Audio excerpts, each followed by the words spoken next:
ओम शांति। ओम शांति। ओम शांति। ओम शांति। सभी प्यार से बोलेंगे ओम शांति। ओम शांति। आज हम सभी प्रभु प्रेम रस में डूबे हुए हैं। सभी डूबे हुए हैं। बहुत खुशी का दिन है आज कि आज हमारा राम मंदिर बना। राम की मूर्ति की प्राण प्रतिष्ठा हुई। मैं सोच रही थी अभी तो मूर्ति की प्राण प्रतिष्ठा हुई है तो पूरे देश में, सिर्फ अवध में नहीं, सिर्फ अयोध्या में नहीं, लेकिन पूरे देश तो क्या पूरे विश्व में एक खुशहाली का माहौल छाया हुआ है। बहुत ही हर एक के मन में खुशियां ही खुशियां हैं कि हमारे राम जी की आज प्राण प्रतिष्ठा हुई है तो बहुत खुशी है। लेकिन केवल मंदिर से नहीं, जैसे गीत गाया कि मंदिर बना है लेकिन हम राम राज्य भी लाएंगे। तो ऐसा सुंदर राज्य जिसकी बड़ी सुंदर परिकल्पना हमारे मन में, दिल में, दिमाग में है कि वो राम राज्य कैसा होगा, जहाँ दूध घी की नदियां बहती थी, जहाँ शेर और बकरी एक घाट पर पानी पीते थे, जहाँ सारा विश्व एक परिवार की तरह रहता था। इसीलिए राम जी के अयोध्या आने पर सब लोगों ने, आम जनता ने घर घर में दीप जलाए थे। एक पारिवारिक भावना थी। तो आज फिर से वो दिन आ गया है और आ रहा है, क्योंकि वैसे तो 4 प्रकार के राम कहे गए। कहा जाता है एक राम दशरथ का बेटा, एक राम घट घट में लेटा, एक राम का सकल पसारा, एक राम जो इन सब से न्यारा। तो आज हम उस राम की भी यादगिरी मना रहे हैं। एक तो राम दशरथ का बेटा, लेकिन ये जो राम, एक राम आत्मा को भी कहा जाता है। इसीलिए जब अस्थियां चुगने जाते तो कहते इसका आत्मा राम बहुत संपूर्ण रीति से निकला। तो आत्मा को भी राम कहा है, प्रकृति को भी राम कहा है, जिसका सकल पसारा है, और एक राम जो इन सब से न्यारा है, वो राम है निराकार परम पिता परमात्मा, जो हम सब आत्माओं का पिता है। और वो परमात्मा राम हम आत्माओं को बहुत आराम देता है, खुशी देता है, शांति देता है, शक्ति देता है, आनंद देता है, भरपूरता देता है। उस राम की इतनी महिमा है कि वो राम जब इस धरा पर आता है तो सब उसके बच्चे खुशियां तो मनाएंगे ही ना। हाँ? तो आपको भी मैं 3 बजे से सुन रही थी कि बहुत ही खुशी का माहौल यहाँ पर बना हुआ है, बहुत आनंद का वातावरण आज छाया हुआ है। लेकिन उस राम को पहचानना बहुत जरूरी है, जो बिगड़ी को बनाने वाला है। अभी कोई गीत एक थोड़ी देर पहले भी कोई गा रहे थे कि हम बिगड़े हुए तो हमें सुधारना आप ही को है। तो वो परमात्मा हम सब आत्माओं का पिता है, वो निराकार है, ज्योति बिंदु स्वरूप है। और वो खुशियां देने के लिए आया है, बिगड़ी को बनाने के लिए आया है, हमें श्रेष्ठ बनाने के लिए आया है। तो इसीलिए वो परम पिता भी है, परम शिक्षक भी है और परम सतगुरु भी है, हमें साथ भी ले जाने के लिए आया। तो इसीलिए हम चलेंगे, पर कैसे चलेंगे?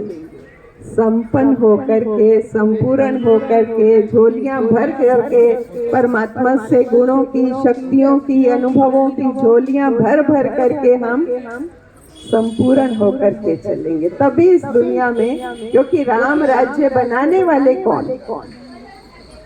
राम राज्य बनाने वाले हम ही हैं। तो हमें पहले अपने संस्कारों को श्रेष्ठ बनाना होगा, अपने विचारों को श्रेष्ठ बनाना होगा। हमारे विचार श्रेष्ठ होंगे तो हमारा संसार श्रेष्ठ बनेगा, तो ये विश्व श्रेष्ठ बनेगा।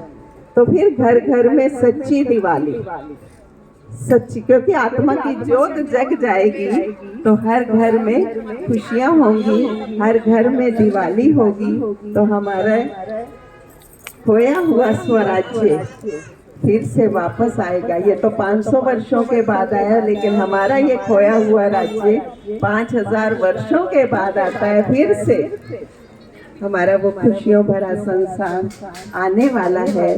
तो ऐसी खुशियों भरे संसार में चलने के लिए आपको थोड़ा ज्ञान भी लेना होगा, उस ज्ञान को जीवन में लाना होगा, आत्मसात करना होगा। श्रेष्ठ संस्कार बनाने के लिए वो ज्ञान बहुत जरूरी है। जैसे हम बच्चों को रोज स्कूल भेजते हैं, तो रोज स्कूल पढ़ते पढ़ते वो बच्चा एक दिन PhD कर जाता है, कोई बच्चा डॉक्टर बन जाता है, कोई इंजीनियर बन जाता है। इसी तरह से परमात्मा जब हमें पढ़ाते हैं तो हम मनुष्य से देवता बन जाते हैं। तो ऐसी देव नगरी में चलने के लिए आप सबको बहुत बहुत निमंत्रण है, बहुत बहुत आमंत्रित करते हैं कि भगवान आया है, तो उसको पहचाने हम और ऐसे राम राज्य में चले। हम चलना है ना सभी को, हाँ चलेंगे, सभी खुशियां मनाते, नाचते गाते, हाँ तो शिव की बारात भी निकलेगी, तो खुशियां मनाते हमें घर चलना है। हाँ तो फिर हम ये नया चोला पहनेंगे, नई ड्रेस पहनेंगे और नए युग में हमारा पदार्पण होगा, बहुत शीघ्र ही होगा।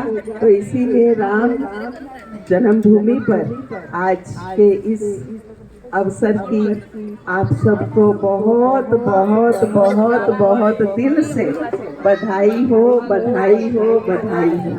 आपका जीवन श्रेष्ठ बने, सुंदर बने, एक उदाहरण मूर्त बने। जैसे श्री राम का जीवन मर्यादा पुरुषोत्तम है, उनको मर्यादा पुरुषोत्तम कहा जाता है। उन्होंने किसी भी जीवन के किसी भी पहलू में उन्होंने मर्यादा को नहीं छोड़ा और हर संबंध के साथ मर्यादा को उन्होंने बहुत बखूबी निभाया है। भले वो 14 साल वनवास करके भी आए, तो भी कहते हैं कि कैकेयी माँ थोड़ा घबरा रही थी कि मेरे पास आएगा, पता नहीं मुझे क्या बोलेगा, कटाक्ष करेगा, क्रिटिसिज्म करेगा।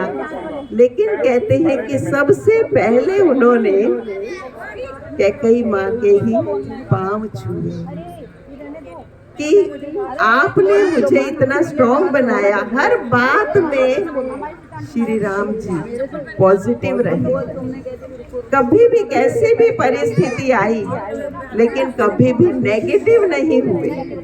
तो इसी तरह से हमें भी जीवन में कई बारी किसी के द्वारा कोई परिस्थिति आती है, लेकिन हमें कभी भी किसी भी परिस्थिति में ना तो किसी को दोष देना है, दोषारोपण करना है, ना ही नेगेटिव होना है।